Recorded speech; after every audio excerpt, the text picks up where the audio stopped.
Bhagavate Vasudevaya.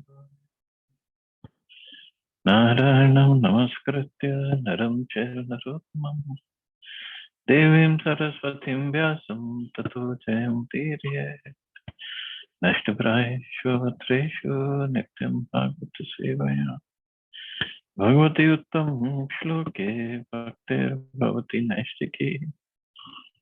So continuing with the discussion on Srimad Bhagavatam, Canto 10, Chapter 7, The Killing of the Demon, Pranamrita. Text number 5 onwards. So yesterday we studied how Mother Yashoda and Baba, they celebrated when Krishna started to turn on one of his sides. Krishna was 3 months old and they had a big celebration, Uttan ceremony. Nandasya patni kritam janadikam vipra krist swasti ayananam supujita annadya vasa sragabhishta dhenubhi sajjata nidraksham shisha chane. After completing the bathing ceremony for the child, Mother Yashoda received the Brahmins by worshipping them with proper respect and giving them ample food grains and other eatables, clothing, desirable cows, and garlands. The Brahmins properly chanted Vedic hymns to observe the auspicious ceremony, and when they finished and Mother Yashoda saw that the child felt sleepy, she lay down on the bed with the child until he was perfectly asleep. An affectionate mother takes great care of her child and is always anxious to see that the child is not disturbed even for a moment. As long as the child wants to remain with the mother stays with the child and the child feels very comfortable. Mother Yashoda saw that her child felt sleepy, and to give him all facilities for sleep, she lay down with the child. And when he was peaceful, she got up to attend to her other household affairs. So Krishna and Yashoda Maya, they just enjoyed this time together. Othanikot sukyam mana manasvini samagatan pujyati vrajokastha neva shrinodve ruditam sutasya sa rudan stanarthi charnav udkshipat.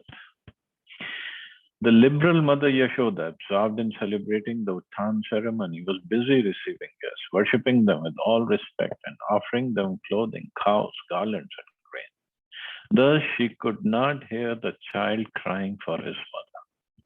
At that time, child Krishna, demanding to drink the milk of his mother's breast, angrily threw his legs upward. Now, Krishna had been placed underneath a household handcart, but this handcart was actually another form of the Shaktasura, a demon who had come there to kill the child. Now, on the plea of demanding to suck his mother's breast, Krishna took this opportunity to kill the demon. Thus, he kicked Shaktasura just to expose him. Although Krishna's mother was engaged in receiving guests, Lord Krishna wanted to draw her attention by killing the Shaktasura. And therefore, he kicked that cart-shaped demon. So demon came in the form of a cart. So we will see many demons in the form of animals and this or that, but in the form of a cart, first time. But demons can come in any form. And Krishna wanted to kill him. Such are the pastimes of Krishna. Krishna wanted to draw the attention of his mother. But while doing so, he created a great havoc, not understandable by ordinary persons. Now Krishna, he is crying. He wanted the milk of his mother's breast. And Krishna is lying there thinking, I left my Golok, all my opulences, all my comforts over there. I came here from Golok, and I'm lying down here, and I don't even get milk. I'm hungry. I need milk. I want my milk, and mother is busy taking care of the guests. What is this going on? So he got angry. Now, his anger is every pastime that he performs. It has so many aspects. So one, he wanted to kill this demon Shaktasura. So he kicked. Now, how strong a 3-month-old baby would be and how strong his kicks would be. Not very strong, not very hard kicks. And it was a big demon, Shaktasura. But just by the touch of his lotus foot, the cart broke. All the utensils on the cart fell down. And this Shaktasura, who came in the form of the cart, he died. Just by just little touch of his lotus feet. These narrations are wonderfully enjoyable, and those who are fortunate are struck with wonder upon hearing of these extraordinary activities of the Lord. Although the less intelligent regard them as mythological, because a dull brain cannot understand them. They are real facts. These narrations are actually so enjoyable and enlightening that Maharaj Parikshit and Shukdev Goswami took pleasure in them, and other liberated persons following in their footsteps become fully jubilant by hearing about the wonderful activities of the Lord. So if there was just some mythological stories, some fictional stories Shukdev Goswami is making up, why would Maharaj Parikshit, Narad Muni, Ved Vyas, Brahmaji, everybody, all the liberated persons sitting there, why would they enjoy them? Oh, they're all sitting there, no eating, no sleeping, no getting up, nothing, just listening. Why would they enjoy some fictional stories? So these are real pastimes of the Lord. Now it's all up to us, how much faith we have. More faith we have, more we enjoy, more we get purified, then more we enjoy, and more we get purified by hearing again and again, and more we enjoy these pastimes. And these pastimes can be revealed to us also.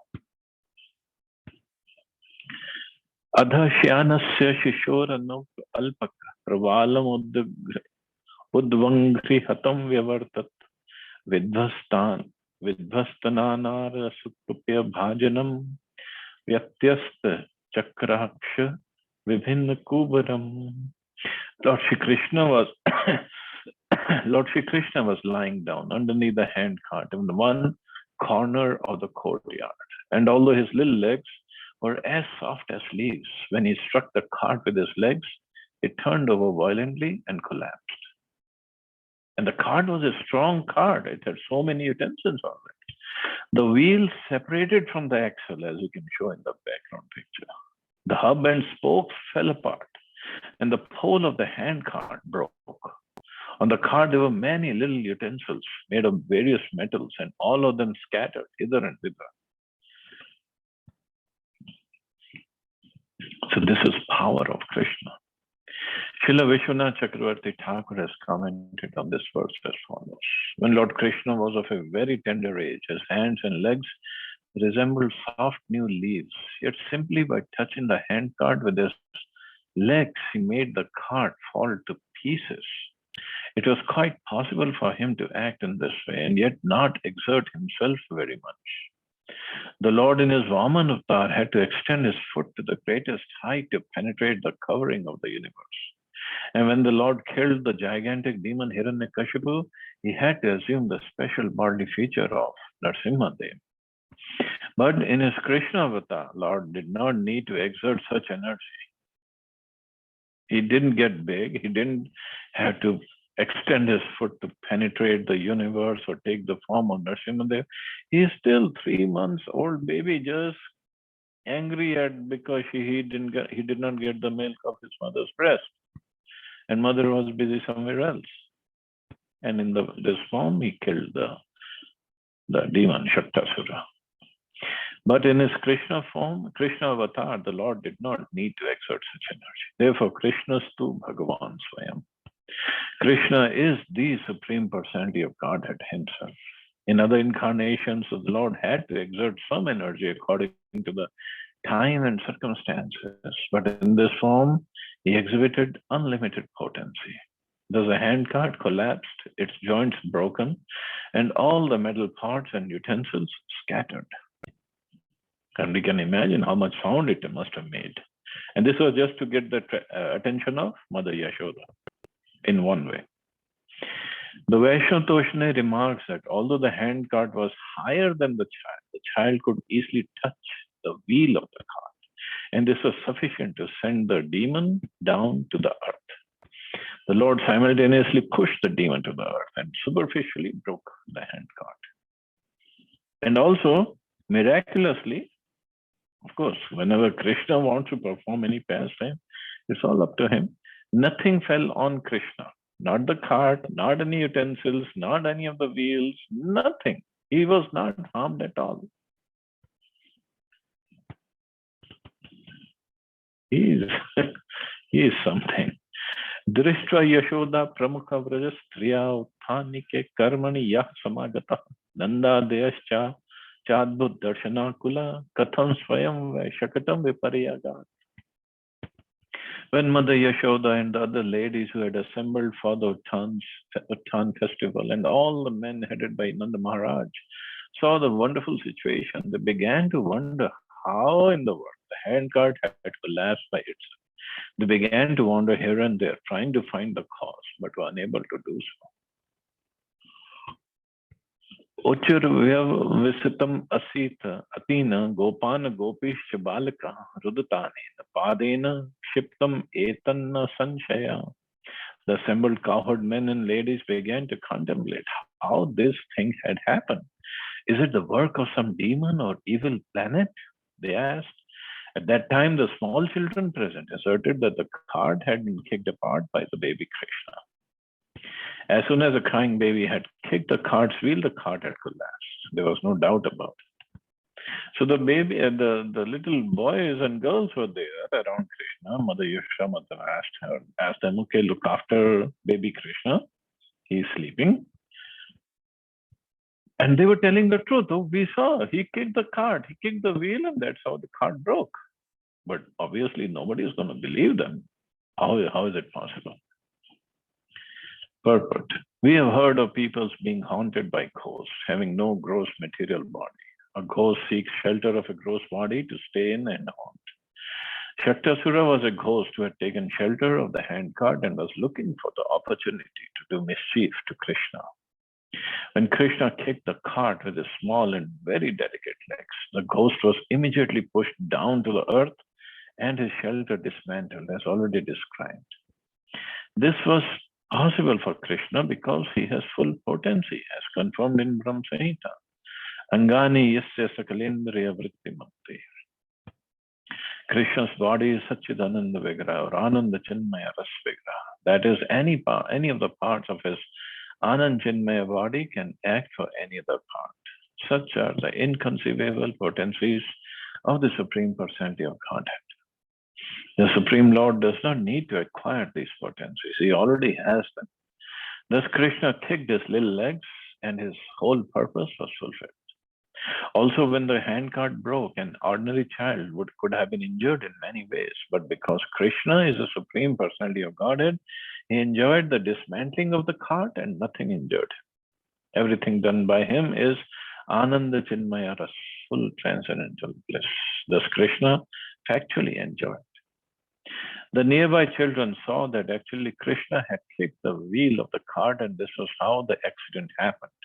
By the arrangement of Yogamaya, all the gopis and gopas thought that the accident had taken place because of some bad planet, Rahu or Ketu or Shani or something, or some ghost. But in fact, everything was done by Krishna and enjoyed by him. Those who enjoy the activities of Krishna are also on the platform of Ananda Chinmaya Ras. They are liberated from the material platform. When one develops the practice of hearing Krishna Katha, he is suddenly transcendental to material existence, as confirmed in Bhagavad Gita. Unless one is on the spiritual platform, one cannot enjoy the transcendental activities of Krishna. Or in other words, whoever engages in hearing the transcendental activities of Krishna is not on the material platform, but on the transcendental spiritual platform. So not just engages in hearing, but relishes these pastimes. That is transcendental platform. Na te shraddha dhire gopa bala bhashitam iti uta aprameyam balam tasya balakasya na te viduhu. The assembled gopis and gopas, unaware that Krishna is always unlimited, could not believe that baby Krishna had such inconceivable power. They could not believe the statements of the children, and therefore they neglected these statements as being childish talk. They said, "No, this is not possible." Rudantam sutam adaya yashoda grihashankta kritvastaya ayanam vipraha sukta stanam apayayat. Thinking that some bad planet had attacked Krishna, Mother Yashoda picked up the crying child and allowed him to suck her breast. Then she called for experienced Brahmins to chant Vedic hymns and perform an auspicious ritualistic ceremony. So whenever there is some danger or some inauspicious occurrence, it is a custom of Vedic civilization to have qualified Brahmins immediately chant Vedic hymns to counteract it. Mother Yashoda did this properly and allowed the baby to suck her breast. So this we studied from Putna's incident. When the baby is sucking the breast of her mother, then he must be okay. Purvat sthapitam gopar balibi saparichadam viprahutvar chayam chakrur dadhyakshat kushambubhi. After the strong, stout, cowherd men assembled the parts and paraphernalia on the handcart and set it up as before, the Brahmins performed a ritualistic ceremony with a fire sacrifice to appease the bad planet. And then, with rice, grains, kushak, water, and yogurt, they worshipped the Supreme Lord.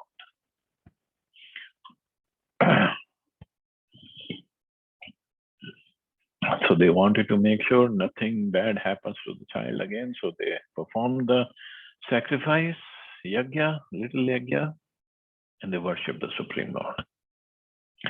The handcart was loaded with heavy utensils and other paraphernalia. To set the cart back in its original position required much strength.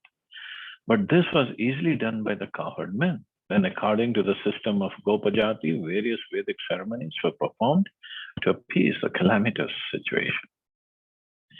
So many gopas were required to put it back together, but little leg of Krishna was enough to break it. Yasuya nritadambhir shahinsa man vivarjita natesham satyashilanam ashisho viflakrita. Iti balakam adaya samargya jurupakrita jalaya pavitro shadhibhir abhishitya dvijottama vachitva swastyayanam nandagopa samahita utva chagnim dujatibhya pradadannam mahagunam. When Brahmins are free from envy, untruthfulness, unnecessary pride, grudges, disturbances by the opulence of others, and false prestige, their blessings never go in vain. Considering this, then the Maharaj soberly took Krishna on his lap and invited such truthful Brahmins to perform a ritualistic ceremony according to the holy hymns of the Samveda, Rigveda, and Yajurveda. Then, while the hymns were being chanted, he bathed the child with water mixed with pure herbs, and after performing a fire ceremony, he sumptuously fed all the Brahmins with first-class grains and other food. So this is how to respect the Brahmins, to serve the Brahmins, and this is what the Brahmins would do to take care of their Yajaman. Then the Maharaj was very confident about the qualifications of the Brahmins and their blessings. He was fully confident that simply if the good Brahmins showered their blessings, child Krishna would be happy. The blessings of qualified Brahmins can bring happiness not only to Krishna, the Supreme Personality of Godhead, but to everyone. But qualified Brahmins, Prabhupada again and again is saying that. Because Krishna is self-sufficient, he does not require anyone's blessings.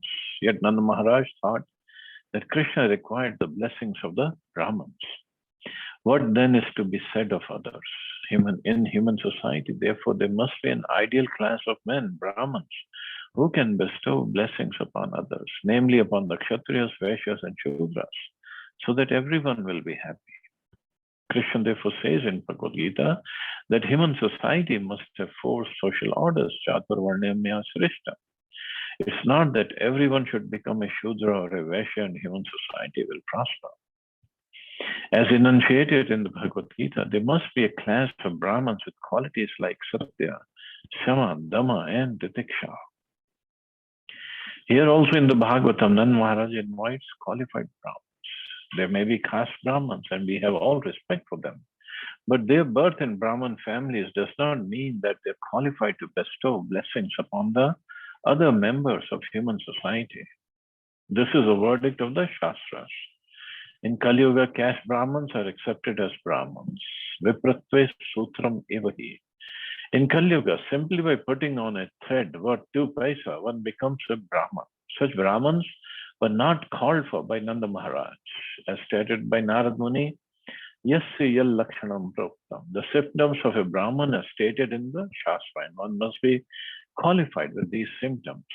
And it is mentioned in the shloka, when the Brahmins are free from envy, untruthfulness, unnecessary pride, grudges, disturbances by the opulence of others, and false prestige, and obviously so many other qualifications. So the blessings of Brahmins who are not envious, disturbed, are puffed up with pride and false prestige, and who are fully qualified with truthfulness will be useful. Therefore, a class of men must be trained as Brahmins from the very beginning. But obviously, we cannot train them if they don't have the inner qualities to begin with. Guna Karma Vibhagasha. So, Brahmachari Guru Kule Vasandanto Gurur Hitam. The word Danta is very important. Danta refers to one who is not envious, disturbing, or puffed up with false prestige. With the Krishna consciousness movement, we are trying to introduce such Brahmins in society. Brahmins must ultimately be Vaishnavas. If one is a Vaishnava, he has already acquired the qualification of a Brahman. The word Brahma Bhuta refers to becoming a Brahman or understanding what is Brahman. What is Brahm? One who is Brahma Bhuta is always happy. He is never disturbed about material necessities. Sama Sarveshu. He is ready to bestow blessings upon everyone equally. Then he becomes a Vaishnava. In this age, Srila Bhakti Siddhanta Saraswati Thakur introduced a sacred thread ceremony for his Vaishnava disciples, with the idea that people should understand that when one becomes a Vaishnava, he has already acquired the qualifications of a Brahman. Therefore, in the International Society for Krishna Consciousness, those who are twice initiated so as to become Brahmins must bear in mind the great responsibility to be truthful, control the mind and senses, be tolerant, and so on.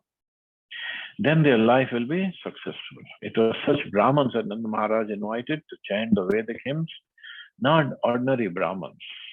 Verse 13 distinctly mentions Hinsa Man. The word man refers to false prestige or false pride. Those who are falsely proud, thinking that they were Brahmins because they were born in Brahmin families, were never invited by Nanda Maharaj on such occasions. Verse 14 mentions Pavitra Oshadhi. In any ritualistic ceremony, many herbs and leaves were required. They were known as Pavitra Patra. Sometimes they are Nimba leaves, sometimes Bale leaves, mango leaves, or other leaves. Similarly, they were Panchagavya, Panchashashi, and Pancharatna. Although Nanda Maharaj belonged to Vaishya community, everything was known to him, and they brought forward everything, and the proper yajna was performed. So again, a big paragraph, next paragraph in the purport. So I'll just go towards the end. Thus, there were many varieties of prasada prepared very nicely with grains and ghee, offered to the deity and distributed to the Brahmins and Vaishnavas, and then to the general public. This is the way of human society. Killing the cows and spoiling the land will not solve the problem of food. This is not civilization. Uncivilized men living in the jungle and being unqualified to produce food by agriculture and cow protection may eat animals, but a perfect human society, advanced in knowledge, must learn how to produce first-class food simply by agriculture and protection of cows. So this way, when everything is done, everything is auspicious. Taking care of cows, Brahmins, Vaishnavas, will definitely bring lots of auspiciousness in the household. Gava sarva gunopeta vasah srag rukma malini atmajabhya udayarthaya pradate chana yunjata. Nand Maharaj, for the sake of the affluence of his own son Krishna, gave the Brahmanas cows fully decorated with garments, flower garlands, and gold necklaces. These cows, fully qualified to give ample milk, were given to the Brahmins in charity. And the Brahmins accepted them and bestowed blessings upon the whole family and especially upon Krishna. See, they were not greedy. They're not greedy Brahmins. We want this, I want this. Whatever was given, they just accepted. Nand Maharaj first fed the Brahmins sumptuously and then gave them in charity first-class cows, fully decorated with golden necklaces, garments, and flower garlands. And if you remember when Lord Ramchandra came back and he became the king, he gave the whole land to the Brahmins, whole land, everything. But the Brahmins gave it back. They said, we have no use for it. You rule over it. Thinking of it as our property, you rule. So this was the qualification, and that's why the Brahmins were considered very, very powerful. As Krishna himself says, no Brahmana Devaya, go Brahmana Hitaya. He always loves Brahmins and cows. So Brahmins also means devotees, obviously. But this is how everybody, the whole society can be happy. The last verse I want to complete this. Vipra mantra vido yuktas tarya proktas tatha shishata nishphala bhavishyanti na kadachidapi sfutam. The Brahmins who were completely expert in chanting the Vedic hymns were all yogis fully equipped with mystic powers. Whatever blessings they spoke were certainly never fruitless. But obviously their blessings failed in front of the pastimes of Krishna. If Krishna wants to perform some pastimes, who can stop it? Nothing, nobody. So Brahmins fully equipped with the Brahminical qualifications are always yogis, fully powerful in mystic yoga. Their words never fail. In every transaction with other members of society, Brahmins are certainly dependable. In this age, however, one must take into account that the Brahmins are uncertain in their qualifications. Because there are no Yagya Brahmins, all Yagyas are forbidden. The only Yagya recommended in this age is Sankirtan Yagya. Yagya is meant to satisfy Vishnu. Because in this stage there are no qualified Brahmins, people should perform Yagya by chanting the Hare Krishna mantra. Life is meant for Yagya, and Yagya is performed by the chanting of Hare Krishna, Krishna Krishna, Hare Hare, Hare Ram, Ram Ram, Hare Hare. And then everything will be auspicious. Okay, so I'll stop here. See anybody has any questions or comments?